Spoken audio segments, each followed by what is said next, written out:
Fala, minha tripulação! Chegou mais um dia do seu podcast favorito, podcast que fala de negócio, empreendedorismo, mindset, entre outras coisas mais, posicionamento. Então você sabe que você não pode perder. Esse é o De Cara com o CEO, eu sou Magno Luiz e vim aqui para contar mais uma história inspiradora agora para você aqui. Mas antes da gente começar, você já sabe que você tem que seguir nosso roteiro, fazer o checklist para entrar nesse foguete, começar a decolar junto. Coloca sua aguinha na caneca, o cafezinho, o suquinho, o que você quiser.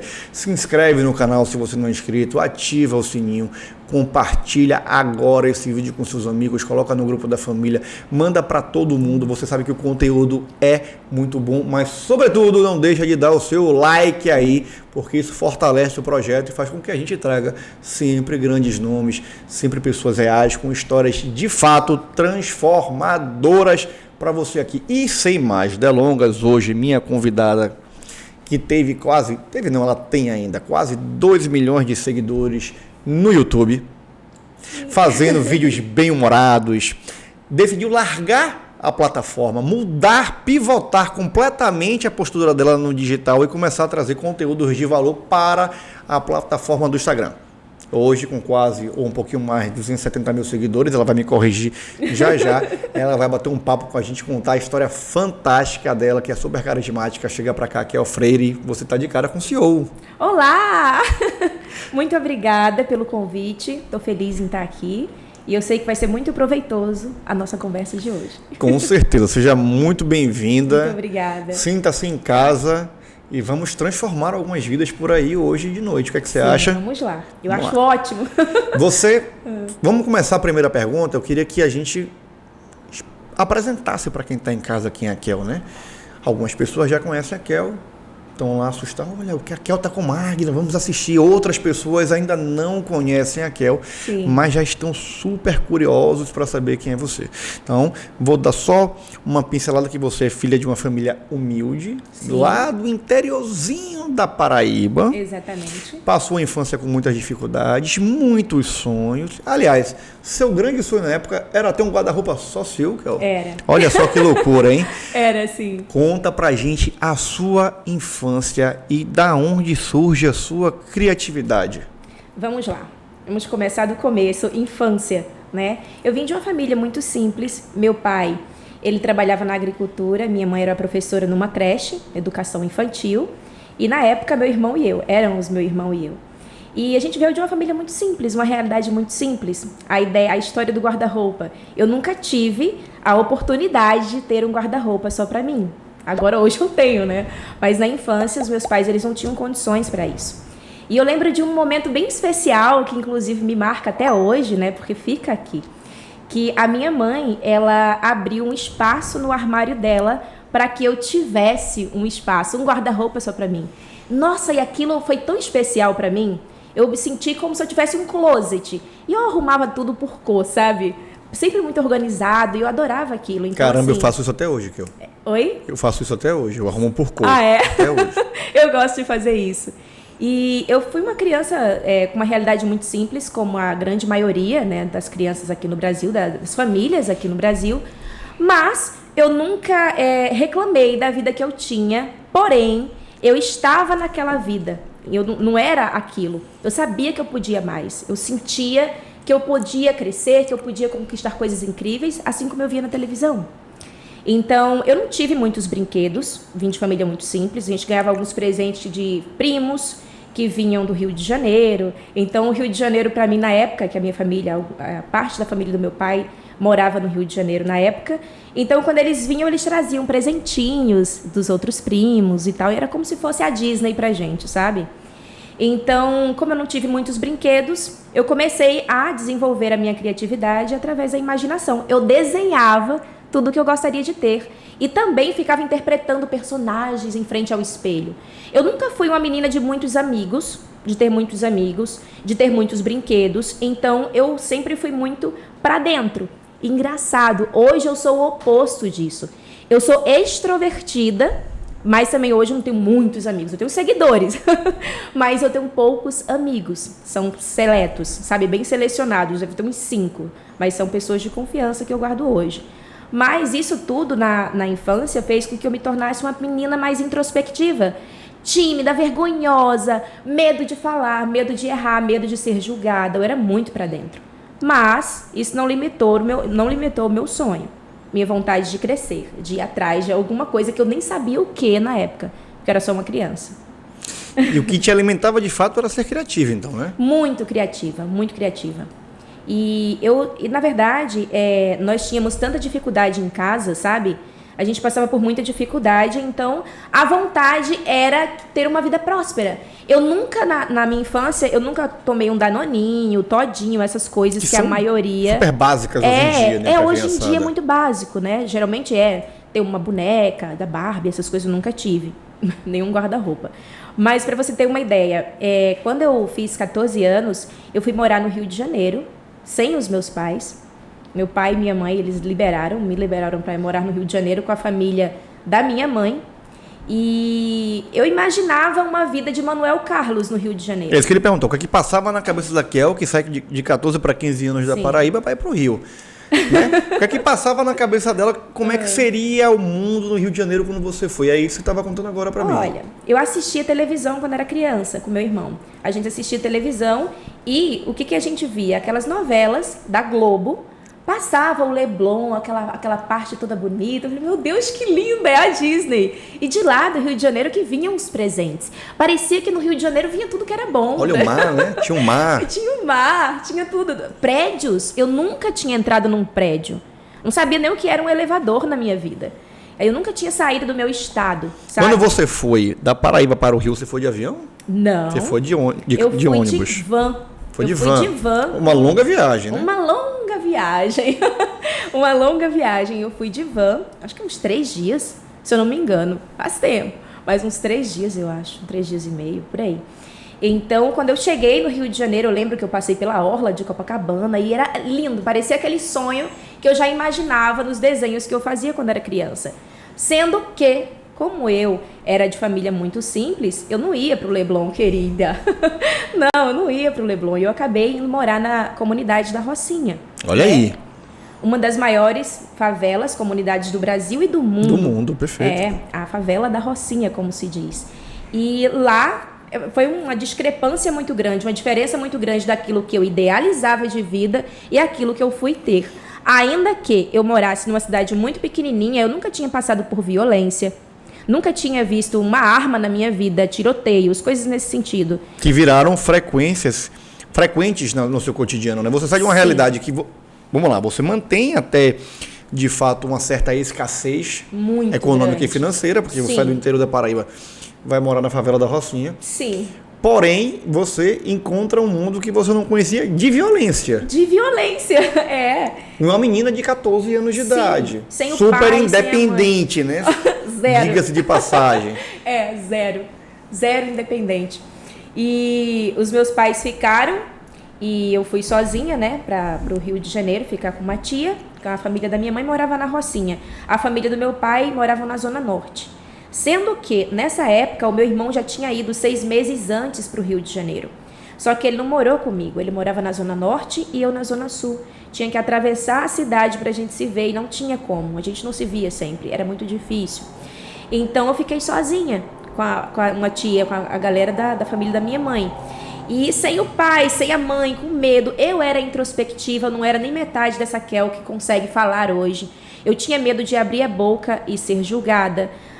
O sotaque era diferente, o jeito era diferente, as pessoas olhavam diferente. Na verdade, eu era tão insegura que parecia que todos estavam contra mim, sabe? Eu era extremamente fechada.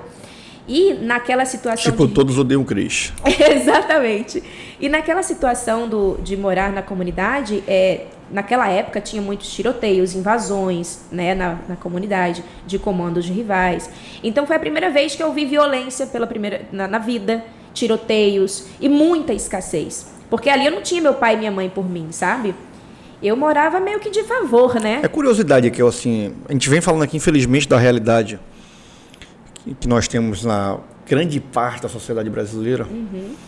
E no Rio de Janeiro especificamente, quando a gente fala desses polos sociais que nós encontramos em favelas, sim, como você disse aí, nós encontramos armas, nós encontramos violência. Droga. Sobretudo drogas. Sim. Que é o fator que alimenta de fato toda a cadeia. Sim. Uma menina de 14 anos, 15 anos, longe dos pais, recém-chegada na cidade grande, que tem ali um lapso de deslumbre muito rápido quando chega na cidade e vê tanta beleza, tantas maravilhas. Sim. Que conhece o prédio, que conhece o elevador, que conhece a cidade grande. Sim. E que certamente deve ter tido dezenas, se não centenas de oportunidades para enveredar por outro caminho. Sim. Me conta como é que você lidou com isso na sua adolescência, porque é muito difícil hoje para quem está em casa e que tem um filho e que está criando um filho, né? E que não sabe como explicar para o filho de que forma ele pode conseguir escapar dessas armadilhas que a vida coloca na frente dele. Olha, a escassez é muito complicado passar, né? Você não poder ter, ser e viver o que você gostaria de viver é muito difícil. Não existe dor maior do que a dor do fracasso, né? Você se sente um fracassado mesmo sem ter tentado, porque você olha para a sua realidade e se vê no fundo do poço. E além do mais, eu era muito novinha.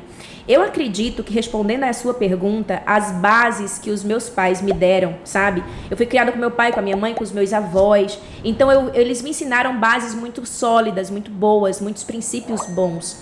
De não roubar, sabe? De não se envolver com coisas ruins. Então, eles também foram exemplos na minha vida. Então, eu como fui criada na comunidade e com violência, e não vi, desde criança, drogas, essas coisas, então, eu não fui incentivada de alguma forma a ir por esse caminho. E também essa parte da base sólida.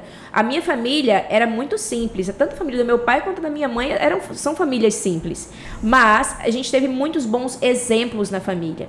Então, eu sempre via as pessoas sendo mais honestas, justas, não roubando, não fazendo coisas erradas, entende? Então, eu acredito que isso me deixou mais forte com relação aos meus princípios de não ir para um mau caminho. E, na verdade, eu era tão introspectiva e tão fechada que eu tinha medo daquilo ali. Eu via de uma forma diferente, eu tinha muito medo daquilo ali. Aquilo ali era oposição. E eu descobri, né, me jogando na vida, que a oposição te traz clareza. Tudo que você mais detesta, mais odeia, te mostra o que você mais ama. Entende? Então eu via tantas coisas que eu não queria ser, que eu não queria ter e que eu não queria viver, que eu já sabia o que eu queria. Se você não sabe o que você quer na sua vida, olha para o que você não quer. Porque você vai encontrar uma estratégia, um caminho para ir atrás daquilo que você quer. Ah, isso aqui eu não quero, isso aqui, essa escassez eu não quero. Então vai atrás do progresso, da prosperidade. Aí vamos para a parte do como, né? A estratégia de conseguir chegar onde deseja. Mas, vamos lá. O momento crucial de virar a chave na minha vida mesmo foi eu não ter, não ser e não viver tudo que eu gostaria de viver na minha vida. Olhou para o que não tinha e escolheu o que você queria ter. Exatamente. Era tão ruim que eu falei assim, chega, eu quero ser alguém. Se existe o Leblon, eu quero o Leblon. Entende? Então, seguindo, se você tem bons princípios dentro de você, sabe? Bons princípios, bons valores e um sonho dentro de você e você enxerga também, é importante que você olhe para aquilo que você quer na vida. Que, eu não sei o que eu quero, mas você admira alguém, você admira a prosperidade, você admira a abundância, você acha lindo isso, então vai atrás daquilo. Arranja as maneiras, depende do que você vai fazer, é claro. É importante você encontrar maneiras que você não puxe o tapete de ninguém e que não se machuque, nem que machuque o outro, né? Seguindo os seus princípios, você consegue chegar onde você deseja. Olha só que bacana. Você me conta aí um pouquinho antes que seu irmão foi antes de você. Sim. Vocês têm idade muito parecida, sim, muito próxima. Uhum. Ele morava na Zona Norte, você morava na Zona Sul. Quem conhece o Rio de Janeiro sabe que é meio caótico essa transição. Mas você contou muito com o apoio dele também no Rio, né? E tem uma passagem que eu acho muito interessante que você nos conte, que é de um super presente de aniversário que ele te deu, que marcou muito a sua vida, né? Incrível. Algo que você nunca tinha tido antes. Uhum. E comenta um pouquinho essa historinha pra gente, pra quem tá em casa conhecer. Quando eu fiz 16 anos de idade, eu estava no Rio de Janeiro, meu irmão também, e a gente se encontrou, porque era meu aniversário, que é dia 4 de agosto. No aniversário de 16 anos? 16 anos. E o meu presente de aniversário que ele me deu foi ao McDonald's. Ele comprou um lanche do McDonald's para mim. E eu lembro que esse lanche, ele vinha com... Ele pediu milkshake. Ele perguntou, você quer o quê, Kel? Eu falei, eu quero esse aqui, rosa. Essa bebida rosa. Que era um milkshake de morango. E foi a primeira vez que eu tomei aquilo. Foi a primeira vez que eu comi no McDonald's. E foi tão especial que tem menos de um ano que eu não vivo tomando milkshake à torta e à direito, não. Mas tem menos de um ano que eu provei o milkshake de morango do McDonald's. E me veio aquela memória. Super afetiva. Cara, que coisa maravilhosa. É porque vem com um significado muito especial. E esse presente marcou demais a minha vida. Eu sei que meu irmão vai assistir, é lógico que ele vai assistir, e eu quero que ele veja essa parte. Eu chamo ele de Cali, ele se chama Charles, mas a gente chama ele de Charles, e eu de Cali. Que foi muito especial esse presente do McDonald's que você me deu quando eu tinha 16 anos. Foi muito especial, marcou demais a minha vida. Foi uau, sabe? Era como se eu tivesse ganhado um carro. Tipo, entende? Eu posso ter, né? Nossa. E ele ganhava tão pouco, ele trabalhava na época e estudava, porque ele tinha a mesma mentalidade que eu, crescer na vida, sabe? Estudando e trabalhando. Então ele estudava e trabalhava e ele pegou um pouquinho do dinheiro que ele ganhava e ele trabalhava numa cafeteria na época. Eu acho que ele começou lavando prato, pra você ter uma ideia. Olha aí. Ele hoje mora fora do Brasil. Olha que bacana. Ele mora na Europa há 6 anos, acabou de se formar. Ele é fantástico. Um dos homens que eu mais admiro na minha vida e uma das pessoas que eu mais admiro, que eu mais me inspiro, que eu ouço. Uma inspiração, verdade. Exatamente, porque ele veio de onde eu vim, nas condições que eu vim, e ele seguiu um caminho que ele trilhou, que ele escolheu, sem se perder dele, da essência dele, dos princípios dele, dos valores dele. Então ele é extremamente especial para mim. Todos esses desafios foram formando com certeza o seu caráter, a sua personalidade, junto com a sua base familiar, óbvio. Especificamente tem algo que você passou, que todo jovem hoje passa, né? Que é dar o primeiro passo profissional. Sim. Você teve muita dificuldade para conseguir o primeiro emprego, não foi isso que eu? Muitas portas fechadas, né? Muitos nãos. Muitos nãos. Muita resistência à primeira oportunidade para você. Quando é que você percebeu que você tinha que aprimorar alguma coisa, que você tinha que mudar alguma coisa? De que forma foi que você construiu essas habilidades para ter a primeira chance? Que é a parte persuasiva. Nossa! As pessoas falam assim, mandam um direct. Ai, Kel, como é que eu aprendo a falar assim como você? A ser mais segura, mais persuasiva? Como eu consigo? E às vezes até problemas com entrevistas de emprego, né? As pessoas mandam muito direct com relação a isso. E vamos dizer que eu sou especialista em tomar não em entrevista de emprego. Olha só, hein? Foi bem difícil, porque eu era muito tímida. Eu não fui uma menina que tinha muitas amigas, muitos amigos. Eu tive uma amiga na infância, a Inês, muito minha amiga depois, mas uma amiga, sabe? Eu não tinha muitos amigos. E o que acontece? Eu era muito tímida, muito introspectiva, muito fechada, muito pra dentro. Eu tinha medo de falar e ser julgada, falar e errar, rirem de mim. Eu era um peixe fora d'água. E como é que esse peixe fora d'água ia nadar numa cidade grande? Se não estava nem acostumada, né?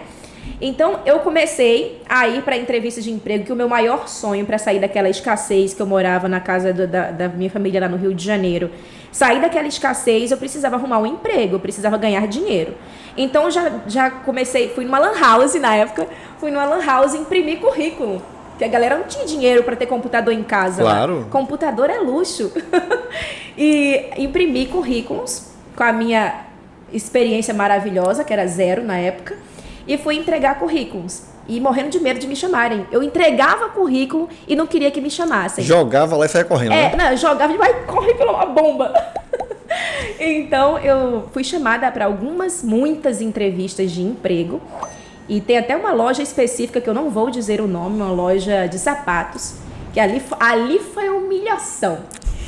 Eu fui para algumas entrevistas de emprego. Eu já notava que eu era a pior daquele ambiente. Não é que eu tinha autoestima baixa, que era realmente mais baixa que puleiro de pato. Mas assim, é que eu era pior.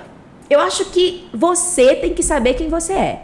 Porque se você falar assim, não, tô ótimo, você não tá ótimo não, se observe, se oriente. Isso aqui é uma bússola, veja onde você tá errando para você poder melhorar. E eu sabia que eu era péssima. Então eu era fechada, eu não sabia falar. Quando eu ia falar, eu gaguejava. Das 5 palavras, 4 eram erradas. Então, pelo amor de Deus, como que eu vou representar uma empresa, uma marca?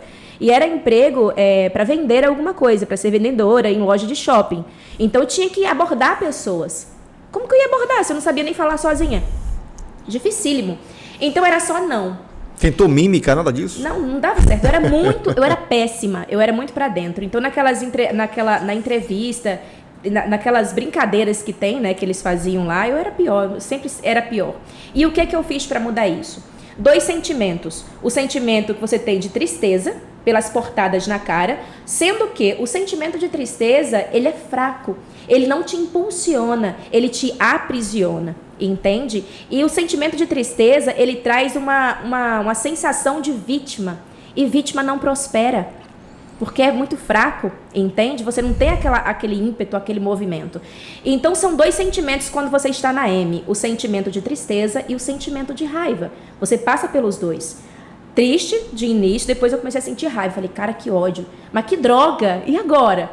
Então, eu comecei a usar esse meu sentimento de raiva para fazer alguma coisa. Então, eu comecei a observar e anotar as perguntas que eles faziam nas entrevistas de emprego e comecei a treinar em casa em frente ao espelho.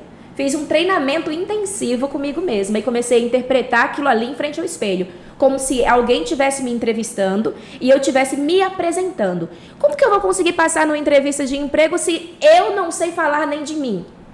Porque geralmente é assim, você fala bem de todo mundo, você consegue falar com facilidade de todo mundo. Mas quando te pergunta quais são suas qualidades, aí começa o momento que eu chamo de momento cabra. Né?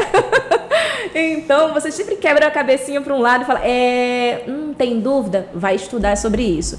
Porque você precisa saber falar muito bem de você. Porque se você não se conhece, vai ficar complicado alguém te conhecer, alguém acreditar no seu potencial e te contratar para alguma coisa, né?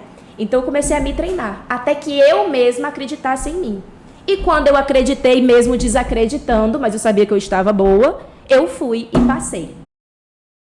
Até raiva, eu fui e passei.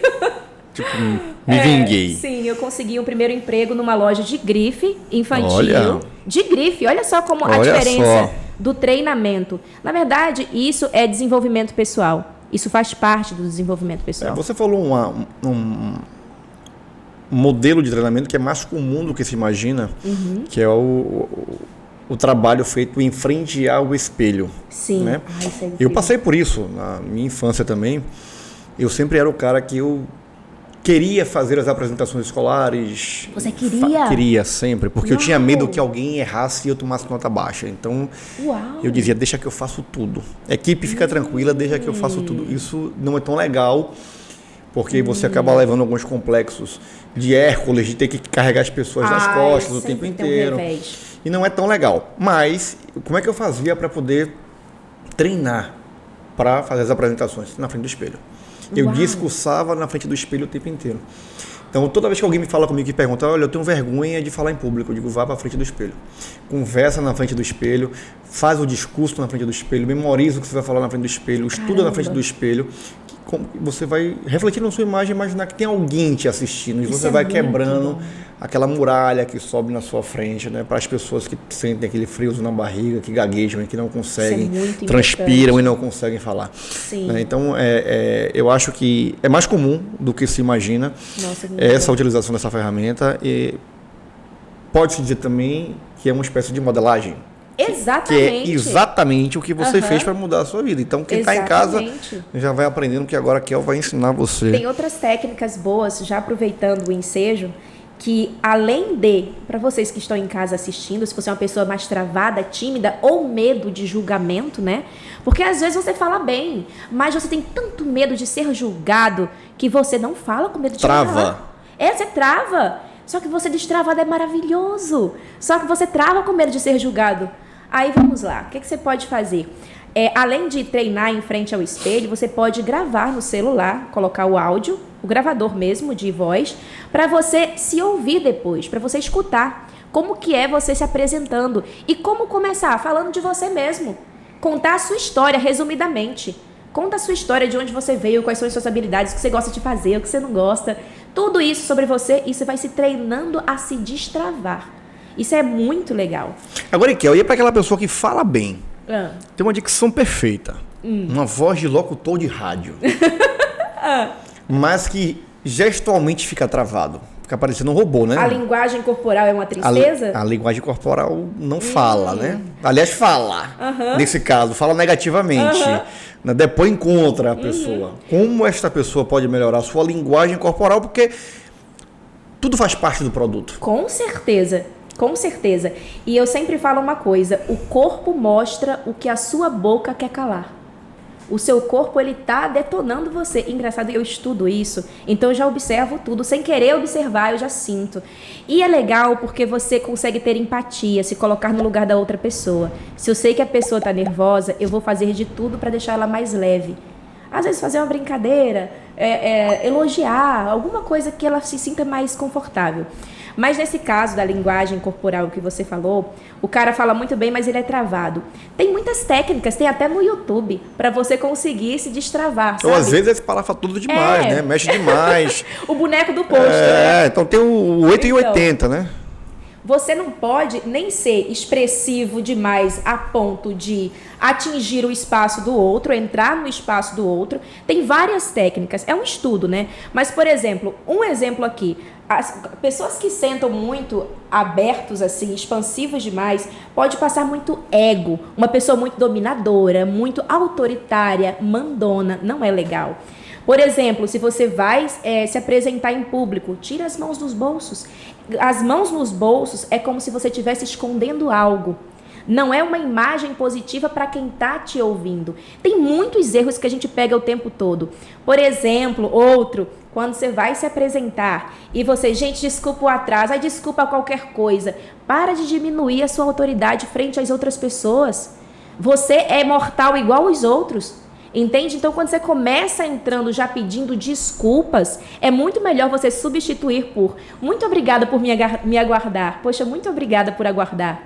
E dar um sorrisinho, ainda quebrar um pouquinho o rosto assim, que passa uma afeição melhor, sabe? Passa uma empatia, um cuidado, um respeito. Geralmente, quando a gente gosta de alguém, a gente faz isso com o rosto. Quando você vê sua mãe, por exemplo, ai mãe, ou alguém... É natural fazer isso. Então, quando você chega para se apresentar, você pode fazer isso, sabe? Por exemplo, chegou atrasado? Gente, muito obrigada. Olha a mão no peito. Muito obrigada por aguardar. Boa noite. Um sorriso já vai quebrando aquilo. As pessoas também não querem saber o motivo pelo qual você se atrasou. Ninguém quer saber. As pessoas estão com raiva de você. Então, resuma. Esse podcast vai ser bom para médico, né? Médico chega atrasado no consultório já pode entrar assim, já. Exatamente. Tem muitas técnicas, na verdade é um estudo, não tem uma coisa para destravar você. Tem várias técnicas para destravar. É mais fácil você começar sabendo o que não fazer, como tirar as mãos dos bolsos, não ficar com os braços colados no corpo, mostra que você está inseguro. Então isso é muito ruim, tem muitas coisas. Você foi aprendendo as técnicas todas. Estudei. Começou com o espelho e foi aprendendo as técnicas e foi aceito na loja de grife. Sim. Naquela hora que você venceu a barreira, rompeu a barreira. Foi escolhida, recebeu um sim pela primeira vez. Escolhida, sim, sim. O que é que vem na cabeça da Kel? Como foi que você se sentiu? Você se sentiu diferente? Mudou aquele... Ai, nossa, até respiro fundo aqui. Sim. É engraçado. Naquele momento que eu recebi um sim, foi um dos dias mais felizes da minha vida. Porque parecia que eu estava no caminho certo. Tipo, caraca, eu consigo. Olha só, eu consigo. Não importa de onde eu vim e de onde eu moro agora. Porque eu morava na comunidade do mesmo jeito. Pegava o ônibus do mesmo jeito. Então eu falei, nossa, eu consigo. E se eu consigo isso aqui, eu consigo muito mais. Então, foi quando eu entrei na loja, no primeiro emprego, que eu comecei também a pensar no meu futuro. O próximo passo. O que eu vou conquistar agora? Eu comecei a ficar viciada em conquistar as coisas, sabe? A subir. Bom, consegui o primeiro emprego. E agora? O que eu vou fazer? Agora eu vou fazer faculdade. Foi aí que começou a sua paixão por literatura? Sim. Na verdade, eu comecei a ler na época da Rocinha, porque eu falava muito errado. Eu tinha o vocabulário curtíssimo, né? Eu não tinha muitas palavras no meu vocabulário. Eu comecei a ir à biblioteca, à livraria, na verdade. Eu comecei a ir para livrarias, eu não precisava comprar os livros, eu abria, começava a ler, ficava horas lá. Enquanto a galera estava na praia do Rio de Janeiro, eu estava na livraria, lendo, para melhorar o meu vocabulário, para quando eu fosse numa entrevista de emprego, eu não ficar fazendo o momento cabra. Entende? Livros que mudaram a sua vida, que certamente você indicaria para outras pessoas, que foram livros que marcaram muito e que você disse assim, pô, isso aqui definiu a minha trajetória. Teve algum? Ó, tem um livro que eu gosto muito, que é Praticando o Poder do Agora. Porque geralmente as pessoas ficam muito ou ligadas ao passado, que pode trazer um sentimento mais depressivo, mais para baixo, mais down. E também muitas pessoas ficam ligadas no futuro, que traz ansiedade. Então, passado, tristeza, remorso. E saudade. Futuro, ansiedade braba. Então, esses tempos, geralmente estamos nos dois tempos, futuro e passado, dificilmente no presente. E o presente é o agora que te faz conseguir o que você precisa conseguir. Porque os seus sonhos precisam estar dentro da sua rotina, que é no hoje, é o agora, é o todo dia. Aí o famoso cavalo selado só passa no presente, né? Então, se você estiver muito conectado no futuro, muito conectado no passado, não estiver vivendo no momento presente, geralmente as pessoas falam que o cavalo selado só passa uma vez. É mentira, viu, gente? Bobagem. Ele passa toda hora, só que a gente não está atento. É verdade. A gente não está percebendo os sinais, a gente não está interpretando os sinais, a gente não observa os detalhes, porque nós estamos presos no passado ou ansiosos demais com o resultado futuro. Exatamente. Então esse livro, Praticando o Poder do Agora, eu gosto muito. Também tem outro livro que eu gosto muito, que é O Poder do Subconsciente. O poder do subconsciente ou é o poder da mente subconsciente? Alguma coisa nesse sentido. Eu gosto muito desse livro. É maravilhoso também. Tem vários outros. E o meu também, né? E quando você está falando, a produção está pesquisando o nome do livro certo e botando as legendinhas aqui para a galera começar a pesquisar e comprar também. Isso vale muito a pena. Resgatando aqui, então, você passa num processo seletivo de uma loja de grife. Sim. Começa a querer mais, porque a Kel, ela sempre quer mais. E aí passa na faculdade, vai fazer gestão de recursos humanos. Exatamente. Passa num concorridíssimo concurso para a Receita Federal. Sim. Olha só que mudança que você vai tendo na sua vida. Aí você começa a perceber de fato que o resultado do seu esforço é possível de chegar de fato. Sim. Ele é tangível. Olha, me esforcei, estudei, apliquei, alcancei. Sim. Né? Isso é bacana. Me fala dessa experiência sua de estagiária da Receita. A experiência da Receita foi o seguinte, eu comecei a fazer a faculdade, né? Estava na faculdade de gestão de recursos humanos e até o porquê de querer recursos humanos era para estar do outro lado da mesa. Eu queria saber como é que era a experiência de contratar e não de ficar tomando não. Falei assim, peraí, deixa eu ver como é que é a experiência de estar aí do outro lado agora. Eu queria isso. Então, comecei a fazer gestão de recursos humanos e fui fazer estágio na Receita. Só que era uma vaga muito concorrida, muito. Todo mundo queria estagiar na Receita Federal do Rio de Janeiro. Então, mas eu imaginei assim, falei, cara, eu não sou todo mundo. Eu consegui tanta coisa onde eu tô, eu não desisti. Eu lembro que na época que eu morava na Rocinha, só uma observação importante, os meus pais, a minha mãe principalmente, me ligava dizendo, minha filha, você não quer voltar não? Eu queria que eu voltasse para casa. E eu achava muito ruim onde eu morava, era muito difícil, né? Muita violência, eles assistiam aquilo na televisão, tiroteio, tudo isso. E eu falei, não vou voltar, porque os meus sonhos estão aqui. Eu não vou desistir. Eu quero uma vida melhor, eu não vou voltar para lá. Eu quero uma vida melhor e tá aqui o que eu quero, então aqui eu vou ficar. Então, na Receita Federal, era mais uma coisa que eu precisava vencer na vida.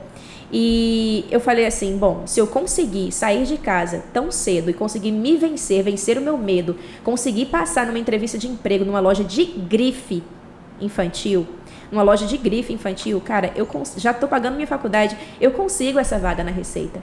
Eu só preciso de uma vaga. Eu não preciso de 30, eu preciso de uma. Então, me preparei. Antes eu fui analisar o terreno. Se você quer construir uma casa, você tem que observar a localização, o que tem perto ali, você tem que ver os materiais que você vai usar para construir essa casa. Então, se eu queria construir o meu sonho, eu tinha que analisar como é que era ele, para eu entender do terreno, né? Obviamente, você é empresário e você sabe que você tem que observar primeiro, até para contratar os seus colaboradores, tudo isso. Então, para mim era importante visitar. Então, eu fui visitar a Receita, lá a delegacia da Receita Federal. Fui lá no prédio, no centro da cidade. Visitei, subi as escadas toda arrumada, como eu queria ir. Eu já comprei roupa, para você ter uma ideia. Eu comprei roupa para ir, uma roupa mais socialzinha. Na época, tinha até uma loja grande que vendia essas coisas. Então, eu me arrumei para ir e falei assim, eu vou passar. Então, me preparei, apliquei a mesma técnica que eu aplicava de treinar em frente ao espelho, de falar bem, tranquilamente. E deixei meu currículo, como eu precisava para conseguir passar na seleção. E fui chamada. E tinha uma fila de gente, eu lá na fila, assim, de blusa azul e calça jeans. Eu lembro do dia. E assim, de calça jeans, minha blusinha azul, esperando a minha vez. Falei, agora é comigo. E eu vou ser a melhor disso aqui. E parece algo meio egoísta. Ai, você não pensa nas outras pessoas? Nesse momento, você tem que pensar em você.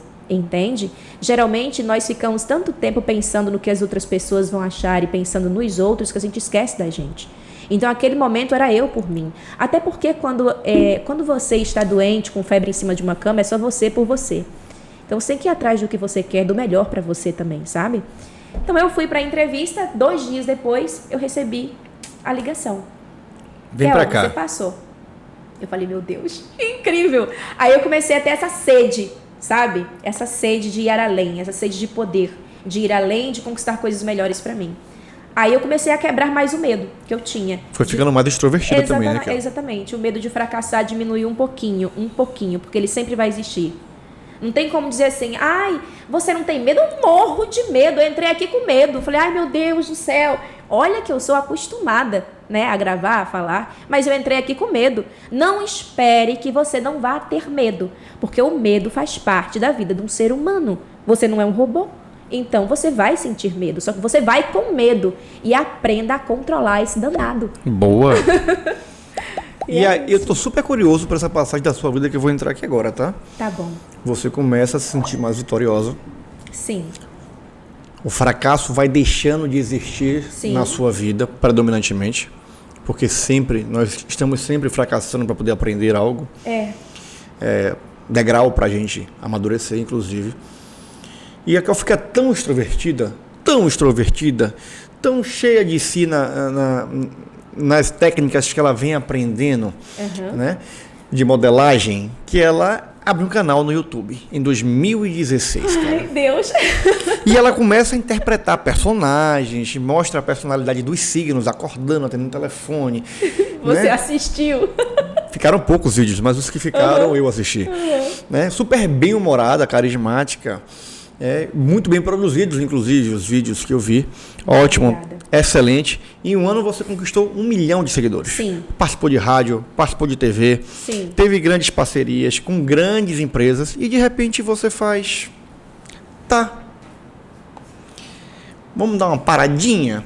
Então assim, me conta, antes da paradinha, quero que você conte essa história do YouTube. Né? Dessa velocidade que você teve de decolagem. Sim. Super foguete, né? Tipo, verdade. muito rápido. Muito rápido. Qual foi o impacto disso na sua vida e o que é que veio junto com esse primeiro sucesso?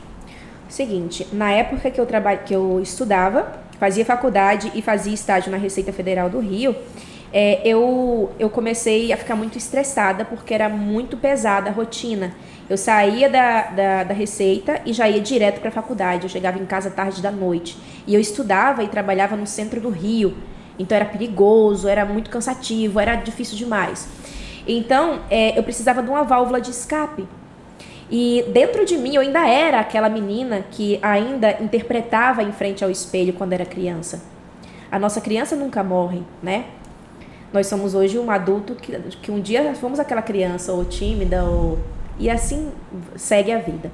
E o que acontece? Eu precisava de uma válvula de escape, que eu estava muito estressada, e eu resolvi fazer um vídeo interpretando a mulher de cada signo, que eu gostava de criar personagens em frente ao espelho como era na infância. Então, como eu havia tido mais coragem, né? A Kel tinha saído para fora. A Kel tinha se colocado mais para fora. E eu resolvi fazer um vídeo e publiquei no YouTube. Não era um canal do YouTube, sabe? Como, é o meu canal. Não. Era um vídeo aleatório lá. Era uma conta no YouTube. Era um canal. Era uma conta no YouTube. E eu postei esse vídeo bem simples, básico. E viralizou. Eu lembro que em 2 meses, alguma coisa nesse sentido, já tinha mais de 200 mil visualizações. E as pessoas começaram a pedir mais daquilo. Eu falei, meu Deus, não, gente. Foi só para desestressar aqui, para se divertir.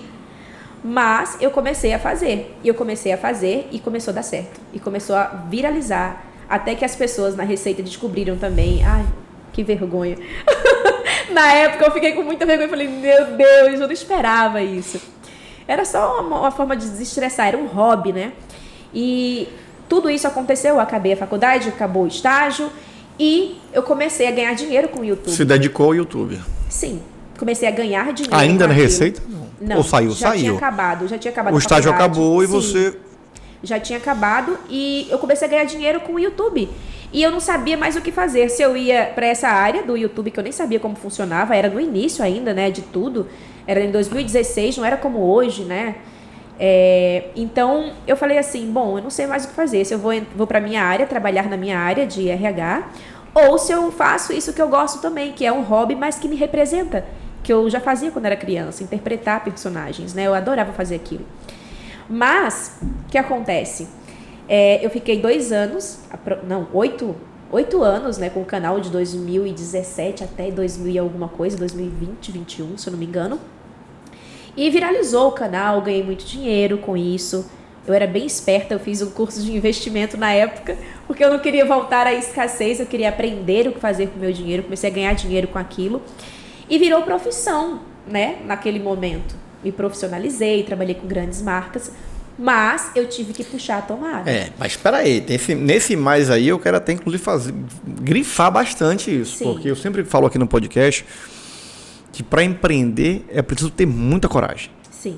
Né? E se tem uma pessoa que eu vi na história que viu que teve muita coragem para mudar, pivotar de verdade, assim, tipo assim, eu vou fazer um 360 aqui na carreira, que é o Freire.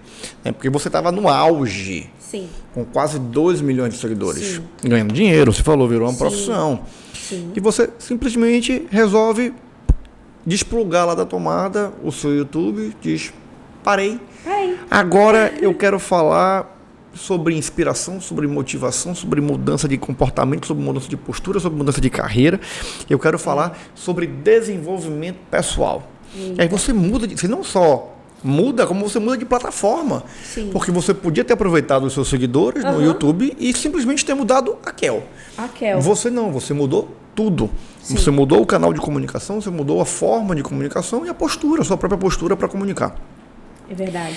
Como é que essa ideia nasceu em você, primeiro, né? De que forma que esse bichinho foi crescendo dentro de você? Porque eu sei que esse bichinho, ele é um bichinho que incomoda, né? Ele vem crescendo, até que a gente não tenha mais espaço dentro de nós, a gente tem que botar ele para fora.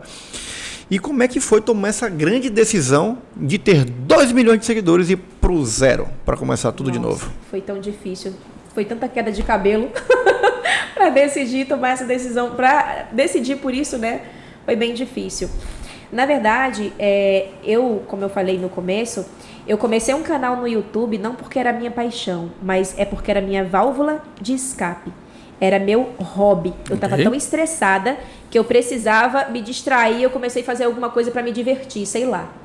E fiz. E deu certo. E sucesso não é o que as pessoas gostam que eu faça, mas é aquilo que eu faço gostando. E isso tem prazo de validade quando é algo que é uma válvula de escape. Então, ainda que as pessoas vejam e que eu mesma veja, poxa, quase 2 milhões de seguidores, ganhando dinheiro com isso, sabe? Pude ajudar os meus pais, pude fazer muitas coisas incríveis na minha vida. Então, como que você vai puxar essa tomada, menina? Você é louca? Você tá doida? Mas existe uma coisa muito importante, que aqui dentro a gente não consegue disfarçar o sentimento que a gente tem. A gente consegue disfarçar a cara. Estou feliz.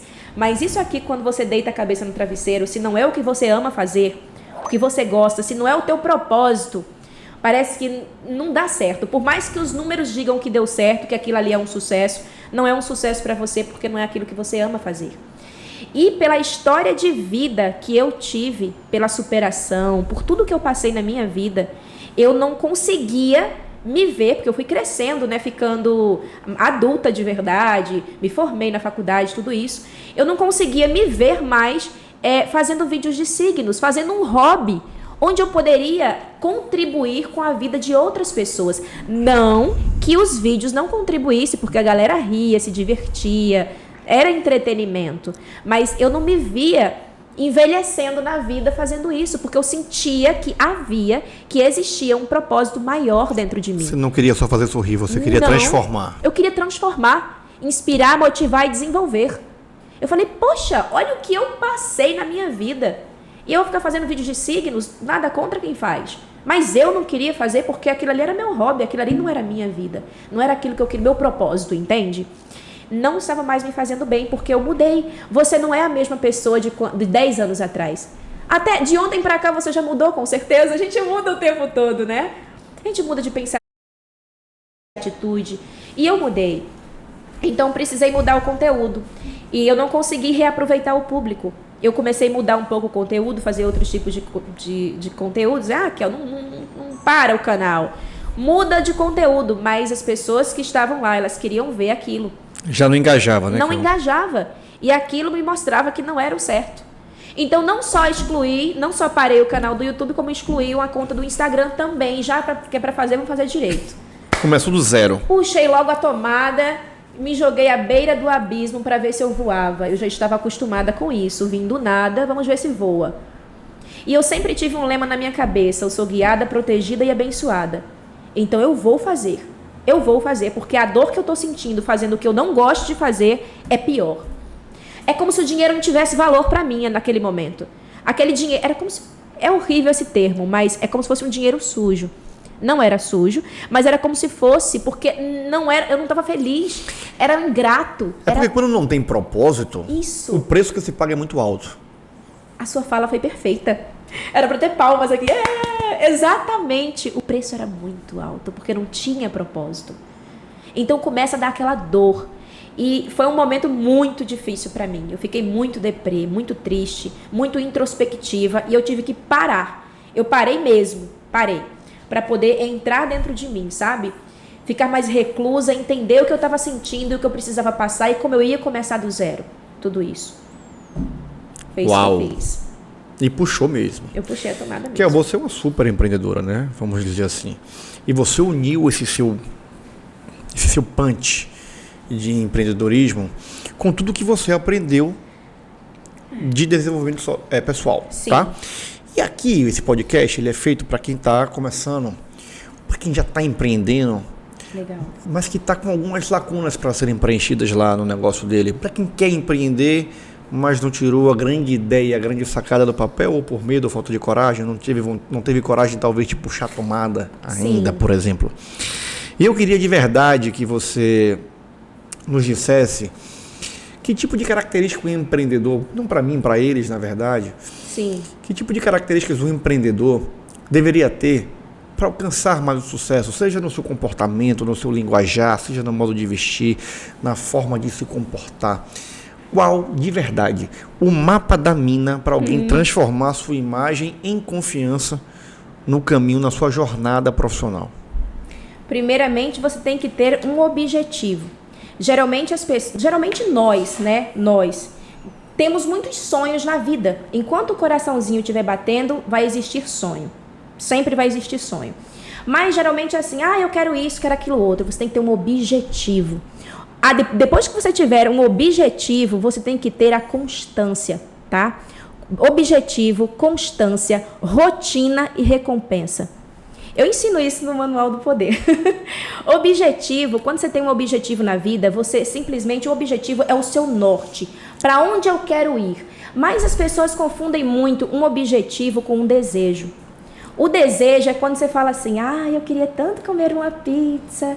Você vai continuar desejando se você não ligar para o aplicativo ou para a pizzaria ou ir lá buscar aquela pizza. Então, você tem que saber o objetivo, quando você define o que você quer na sua vida, ele tem que vir com o como, entende? E aí a gente vai quebrando tudo isso. Quando você tem um objetivo na vida, você tem que saber a estratégia e uma meta para conquistar aquele, que é o como, né? Tem um objetivo, como conquistar esse objetivo, o que é que eu vou precisar fazer na minha vida para chegar onde eu quero. Ter a constância depois disso, depois do objetivo, você vai para a constância, porque você não pode parar de fazer aquilo que é importante para você. Constância não é sobre ir rápido demais ou devagar demais, é sobre não parar. Se você não parar, você não perde. Começando daí, você já é vencedor, porque você não vai parar, né? Então, constância, objetivo, constância, rotina. Você tem que fazer aquilo, colocar o seu objetivo dentro da sua rotina. Aquilo que é importante para você tem que estar na sua rotina, no fazer todo dia. todo dia você tem que cumprir com aquilo que é importante para você.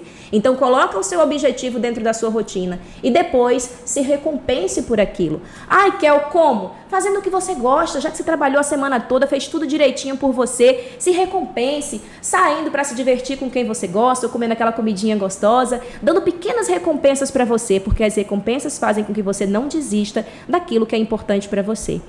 Só que a grande maioria das pessoas, elas não têm um objetivo específico. Elas possuem desejos. E quando você não sabe o que você quer, é como se você estivesse num restaurante com o cardápio aberto, um monte de opções e nada vai chegar na sua mesa, porque você não pediu nada para o garçom, querido. Então você tem que saber pedir, você tem que saber o que você quer. Entende? Então é um mapazinho da mina com 4 coisas. Recapitulando: definir o objetivo, colocar esse objetivo dentro da rotina, se recompensar, que é o último, né? Se recompensar e ter o... Agora eu esqueci o outro. Rotina, recompensa, objetivo. Procura o outro, que agora eu esqueci. Dá uma... Volta aí, hein? Volta aí no podcast. Rotina, recompensa. Demos um bug, né, Kel? Rotina... agora eu esqueci, mas tá aí no Cara, anterior. tá explicadíssimo. Tem que ter esses 4 que é extremamente E importante. quem não sabe realizar. ainda, vai lá no Manual do volta, Poder. Já volta. a gente vai falar do Manual do Poder. Então, quem não sabe ainda, quem não pegou os 4, vai pegar lá no Manual esses do 4 Poder. que eu falei agora, na verdade, são o mapa da mina para você ir onde você deseja. Mas para tudo, assim, se você não sabe o que você quer, você não tem como realizar. Então, você tem que definir o seu objetivo e colocar ele dentro da sua rotina, fazendo todos os dias. Se recompensar e não parar de fazer, que é a constância, que é o terceiro. A constância, que é não parar de fazer aquilo que é importante para você. Imagina que sua vida é uma bicicleta, cara. Se você parar de pedalar, ela vai tombar pro lado. Ela vai tombar, então tem que ter esses 4 princípios para ter sucesso na vida em qualquer área. É isso aí. Curiosidade, tá? De vez em quando eu vejo que você tá lá meio down, meio chateada com alguma coisa. E a Kel do nada começa a bailar na frente da câmera. Vai dançando e vai colocando lá os textos lá pra galera e pegando algo de importante no meio do caminho. A Kel também uma das facetas da Kel é ser bailarina também, ou não, ou é só um hobby da Kel que tá ali e é uma mega terapia alternativa que ela tem pro processo dela. Você acertou. A última é uma mega terapia pro processo da Kel. Eu gosto muito de dançar. Desde criança que eu gosto de fazer isso, na verdade.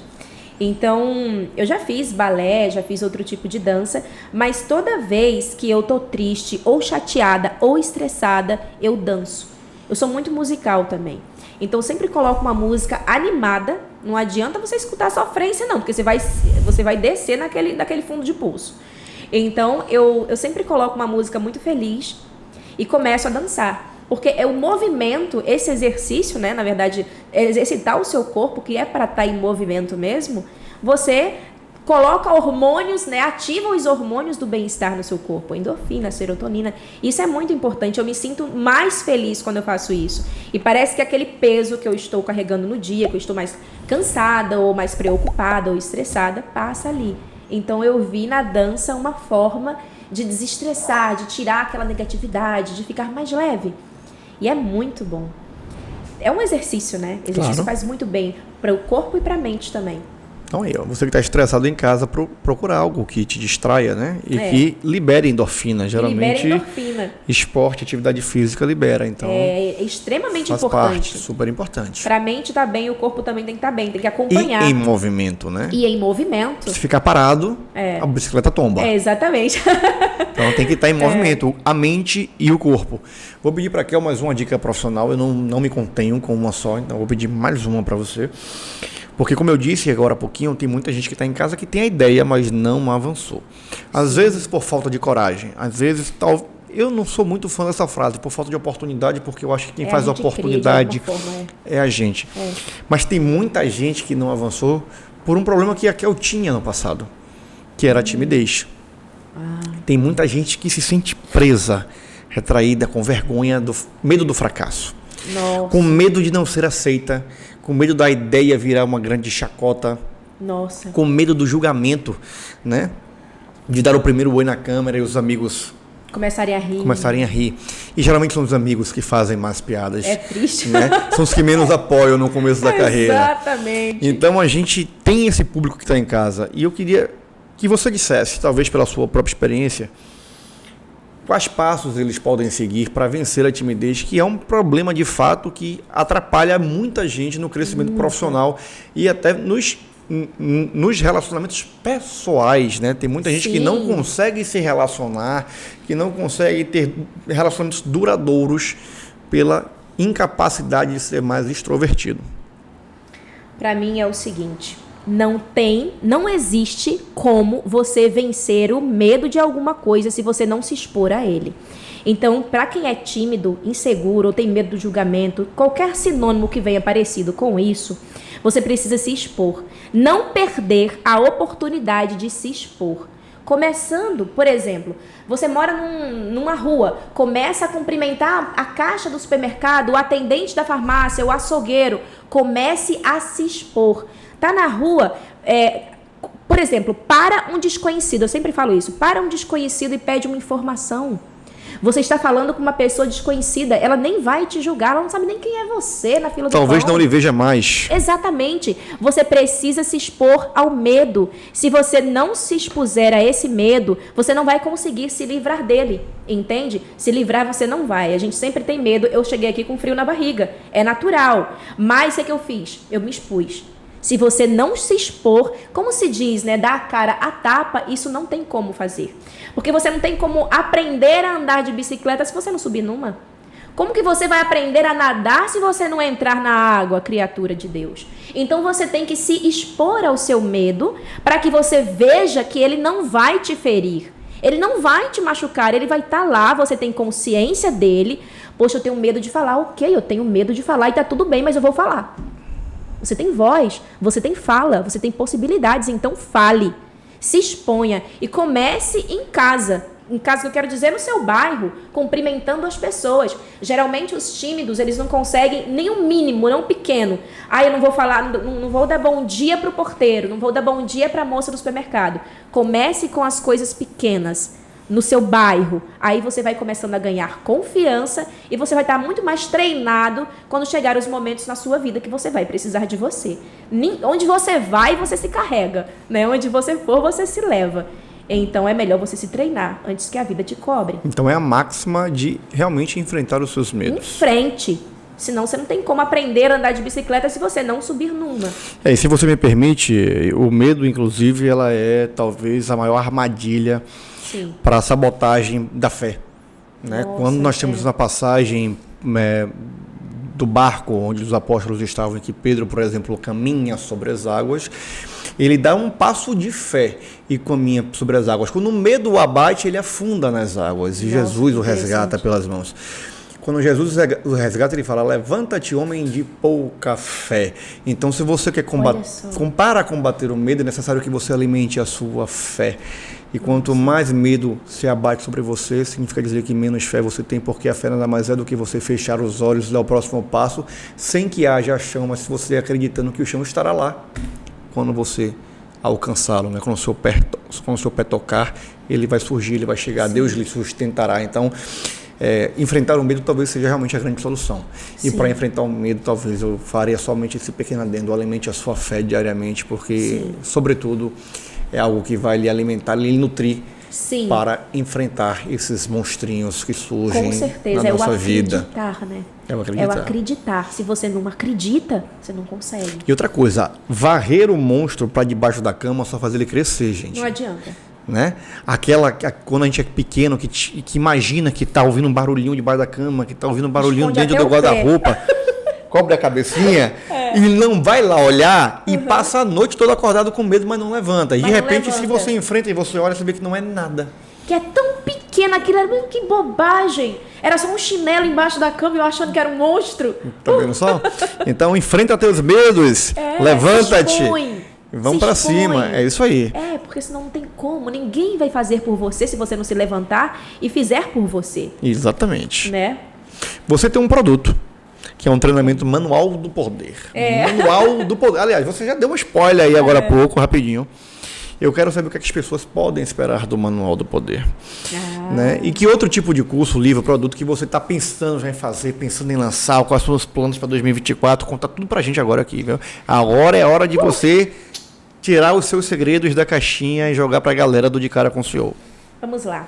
Eu tenho o Manual do Poder, que começou sendo um e-book, né? Um e-book, agora também tem o treinamento, que é em vídeo. O Manual do Poder, como o próprio nome já diz, é um manual, é um passo a passo, é como se fosse um quebra-cabeça mesmo, um manual, um passo a passo para você se desenvolver. É um passo a passo, um manual completo sobre desenvolvimento pessoal e comunicação. Então, você vai aprender a se comunicar, se destravar, porque tem várias técnicas, porque não é só uma coisa específica, faz isso. Não, uma série de coisas. O ser humano é complexo, né? Não é uma coisa só. Então, lá vai ter tudo sobre comunicação, como você falar bem em público, como você desenvolver habilidades interpessoais, inteligência emocional. Perfeito. E inteligência social. A inteligência social é você conseguir interagir com outras pessoas de uma forma mais assertiva, mais persuasiva, de você conseguir passar realmente uma imagem que venda. Não é para especificamente vender um produto, mas é para você passar uma imagem de confiança. Vender o produto. O produto que é você, né? Você passar uma ideia de confiabilidade, de confiança, de honestidade, daí isso é muito importante. Então tem tudo sobre comunicação e sobre desenvolvimento pessoal. Então, Manual do Poder é o guia prático para prático. Você se tornar o seu próprio super-herói. Exatamente. Para você aplicar em qualquer área da sua vida. É extremamente importante. É muito bom. Sério. Ok. Eu tô falando, tipo, nossa, é muito bom. Mas é muito bom. Eu fiz um compilado de tudo que eu já passei na vida, que eu aprendi, dos treinamentos e cursos que eu já fiz, da minha formação, e até a parte de linguagem corporal, tudo. Ai, Kelma, não entendo nada sobre isso. É para você. Sabe falar português? Então tá ótimo. Se você sabe falar português, é pra você. Porque quem não entende nada, consegue entender. Tem até desenhos, gravuras para você conseguir aprender e colocar em prática na sua vida. Olha que bacana. Porque às vezes a gente tem que comprar, 10 livros para aprender uma coisinha assim, e às vezes a gente não consegue aplicar na vida. Então é um conjugado, um conglomerado de coisas específicas que você pode aplicar na sua vida, no seu dia a dia, para mudar a sua vida rápido, logo. Porque quem tem vida tem pressa, né? A gente não tem como ficar dormindo. Não tem o tempo para perder tempo. Eu acho. Isso. Tem gente que gosta, mas eu acho. E é isso, o Manual do Poder. Planos para o futuro? O que é que vem novo, hein? Lançar o livro Manual do Poder, que as pessoas pedem muito e é um sonho meu. Então, esse ano eu pretendo lançar o Manual do Poder, o livro impresso mesmo, nas livrarias, é o que eu desejo fazer esse ano. E também, uma coisa que eu tenho muita vontade de fazer, um sonho, é dar palestras, sabe? Começando por faculdade, escolas, porque eu sei que muita gente precisa de apoio nessa fase de adolescência, de juventude, que a nossa cabeça fica sem saber o que a gente vai ser, vai ter, e muitas sensações que passam dentro da gente. Eu sei que eu passei por essa fase, foi muito difícil, e até numa comunidade e tal. Então, assim, as escolas, que é onde as pessoas aprendem, né, o básico, onde se desenvolve. Então, eu acho muito importante. Eu gostaria muito de começar a fazer palestras em escolas e universidades. Já tem um projeto que eu estou arquitetando, que eu quero começar a partir disso. Eu acho muito importante. Porque é na escola que começa a se construir, né? Porque tem gente que vai para a escola para comer, não tem nem condições, tem tantas coisas e a gente precisa tanto. Eu precisei tanto disso e eu não tive na época. Então, eu gostaria muito de compartilhar a minha experiência, de ajudar outras pessoas nessa fase da vida, que é uma das mais difíceis, quando a gente não está formado ainda psicologicamente, emocionalmente. Inspirar e encorajar, né? Essa galera que vem. E essa galera é muito importante. Bacana. Tudo que é bom passa muito rápido, né? Meu Deus, como o nosso bate-papo passou voando aqui. Impressionante, eu podia fazer mais algumas edições aqui, pessoal. Vai longe, né? Roteirista, da próxima vez você pode fazer muito mais, tá? Porque bate-papo fluiu muito rápido. Eu tenho uma pergunta que é crucial para o podcast, você já deu também aí, por sinal, um spoiler um pouquinho atrás, aí um tempinho atrás. É a pergunta de $1 milhão. Eita. Eu quero saber o que é sucesso para Kel Freire. Sucesso para Kel Freire. Para mim, o sucesso, ele é a junção de duas palavras: habilidade e amor. Agora eu vou explicar por quê. A habilidade é aquilo que você gosta de fazer e sabe fazer bem feito. Aquilo que você é bem habilidoso para fazer. É algo que você é bom. Cara, eu sou muito bom nisso. Seja em vender, seja em gerenciar, qualquer coisa. É uma habilidade. Bom, habilidade e amor. Você tem que amar aquilo que você faz. Para mim, isso é o sucesso. Porém, quando a gente fala assim, eu amo o que eu faço. Aí muita gente em casa talvez sinta aquele pezinho no coração e fala assim, cara, será que eu amo mesmo o que eu faço? Porque muito se confunde amar com estar sorrindo todo dia. Ai, que dia maravilhoso! E você querendo matar um. Porque, na verdade, por mais que eu faça aquilo que eu ame, tem dias que eu não tô com um saco de gravar vídeos, nem de escrever roteiro. Que eu quero ficar no meu canto. Mas ainda assim, eu amo o que eu faço. Entende? E como descobrir se é aquilo que se o que você faz é aquilo que você ama? É através da admiração, porque o amor, ele vem da admiração. Então, ainda que eu esteja cansada, de cara feia, não queira gravar vídeo naquele dia, ou estudar para criar conteúdo naquele dia, eu admiro o que eu faço. Falei, nossa, eu admiro. Eu olho para os meus vídeos e falo assim, nossa menina, tá tudo bem, vamos lá. Legal o que você está fazendo, você está ajudando as pessoas comentando. Falei, graças a Deus, que bom, estou no caminho certo. Então, se você admira o que você faz, você com certeza ama aquilo que você faz, entende? Porque o amor, ele está ligado à admiração. Então, uma habilidade, ser bom em alguma coisa e amar o que você está fazendo. Porque muito do que as pessoas veem como sucesso, as pessoas falam, nossa, tá fazendo sucesso. Mas o sucesso não é o que as pessoas estão vendo, não é o que as pessoas querem que você faça, mas é aquilo que você faz gostando, amando. Entende? Mesmo que você tenha dias que você vá trabalhar cansado. Porque a gente cansa, mesmo amando, tem dias que você fala assim, nossa, hoje foi um dia terrível, foi um dia do cão, como se diz. Hoje foi pesado, mas você sabe que você se orgulha do que você construiu. Você tem admiração pelo que você construiu, pelo seu legado, pela pessoa que você se tornou e por quem você está pensando e programando e planejando para se tornar. Olha aí, hein? Então, é forte, hein? Geralmente eu me empolgo. Definição forte de sucesso por aqui, gente. Habilidade e amor. É sucesso isso pra mim. Produção, traz um mimo pra essa mulher aqui, pra poder ela levar uma lembrança do nosso pod pra casa, gerar uma memória afetiva. Não vai ser um McDonald's, óbvio, mas... Amor, muito obrigada. Poxa, que lindo laço dourado. Eu adoro coisas douradas, sabia? Kel, muito obrigada. Foi um grande prazer ter você aqui. Me sinto super lisonjeado pela sua presença. Nós acompanhamos vocês na rede social, adoramos o seu conteúdo. Queria que durasse mais tempo, queria que você viesse em outras oportunidades, mas podemos gravar também um conteúdo mais informal lá em São Paulo, no nosso estúdio de lá. Vai ser muito bacana. Seja sempre muito bem-vindo ao nosso projeto. Eu espero que muitas pessoas tenham sido influenciadas em casa positivamente, inspiradas, direcionadas para um caminho melhor, tracionadas para mudar o próprio destino. Obrigado por ter vindo para cá.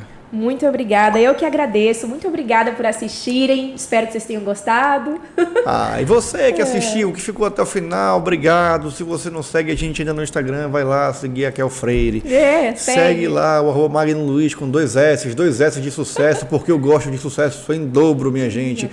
Obrigado por tudo. Se inscreve no canal, comenta, curte, compartilha, ativa o sininho, deixa o like, manda pro grupo da família. Aquele amigo chato seu que só reclama da vida, manda esse vídeo para ele assistir agora, para ver que ele tem que mudar a postura e o comportamento dele frente aos objetivos que ele quer. Não adianta ser vítima, porque a vítima só perde. Você quer ser vítima ou protagonista? Sua chance é agora. Obrigado por tudo. Daqui a pouquinho tem mais um episódio. Vamos voar, hein? Muito obrigada.